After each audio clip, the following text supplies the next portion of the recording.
Fashion जब सिर्फ पहनावा न रहकर बयान बन जाए तो समझिए कहानी जेन जी की है। आज की युवा पीढ़ी जीन्स टी शर्ट पहनती है, लेकिन माथे पर बिंदी के साथ। पैरों में स्नीकर्स हैं, मगर उन पर देवनागरी में लिखा कोई शब्द। कंधे पर बैग है, लेकिन उसमें झुमकी लटक रही है। पहली नजर में ये मिक्स मैच लग सकता है, लेकिन असल में यही आज की जेन जी का फैशन स्टेटमेंट है।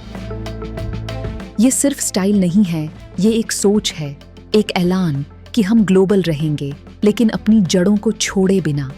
अगर हम एक पीढ़ी पीछे जाएं, तो एक दौर ऐसा भी था जब देसी पहचान को आउटडेटेड मानकर उससे दूरी बनाई गई। लेकिन जीन जी की कहानी अलग है।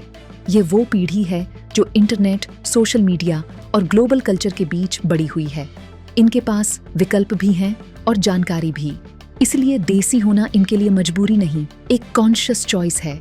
आज जेन जी देसी चीजों को पुराने ढर्रे में नहीं, बल्कि नए कॉन्टेक्स्ट में पेश कर रही है, जहां परंपरा बोझ नहीं बल्कि प्राइड बन चुकी है। सोशल मीडिया पर वायरल हो रहे वीडियो और रील्स इस बदलाव को साफ दिखाते हैं। कोई मेहंदी को सिर्फ शादी तक सीमित नहीं रख रहा, बल्कि उसे अपनी सोच और पहचान का कैनवास बना रहा है। कोई अपनी दादी की साड़ी को क्रॉप टॉप या जैकेट में बदल रहा है।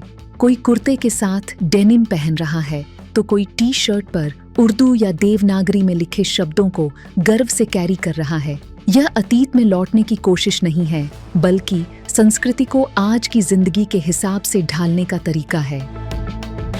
जीन जी साफ कह रही है, हम परंपरा निभाएंगे, लेकिन अपने नियमों पर। यही सोच आगे बढ़ती है जीन जी की एक और आदत की तरफ, जिसे आज कूल लाइफस्टाइल हैक कहा जा रहा है, थ्रिफ्टिंग। सेकंड हैंड कपड़े, जूते, बैग और एक्सेसरीज अब स्टाइल की पहचान बन चुके हैं। दिलचस्प बात यह है कि भारत में यह कोई नई परंपरा नहीं है। बड़े भाई बहनों के कपड़े पहनना, रिश्तेदारों में कपड़ों का आदान प्रदान, ये सब हमेशा से हमारी संस्कृति का हिस्सा रहा है। फर्क बस इतना है कि जो आदत कभी मिडिल क्लास मजबूरी मानी जाती थी, वही आज जीन जी की स्मार्ट चॉइस बन चुकी है। आज युवा बड़े ब्रांड स्टोर्स से ज्यादा लोकल मार्केट्स और थ्रिफ्ट शॉप्स एक्सप्लोर कर रहे हैं, जहां कम दाम में यूनिक स्टाइल मिलता है। यह सिर्फ पैसे बचाने की बात नहीं है, यह सोच बदलने की बात है। कम खर्च, ज्यादा एक्सप्रेशन। जेन जी पुराने कपड़ों में सिर्फ फैशन नहीं, कहानी ढूंढती है। उन्हें वो टेक्सचर चाहिए, वो डिटेल चाहिए जो फास्ट फैशन में गायब हो चुकी है। साथ ही यह पीढ़ी पर्यावरण को लेकर भी कहीं ज्यादा जागरूक है। फैशन इंडस्ट्री दुनिया के सबसे बड़े प्रदूषकों में से एक है, और जेन जी यह जानती है। इसलिए सेकंड हैंड कपड़े खरीदना उनके लिए सिर्फ ट्रेंड नहीं, बल्कि एक स्टेटमेंट है कि हम जरूरत से ज्यादा नहीं खरीदेंगे।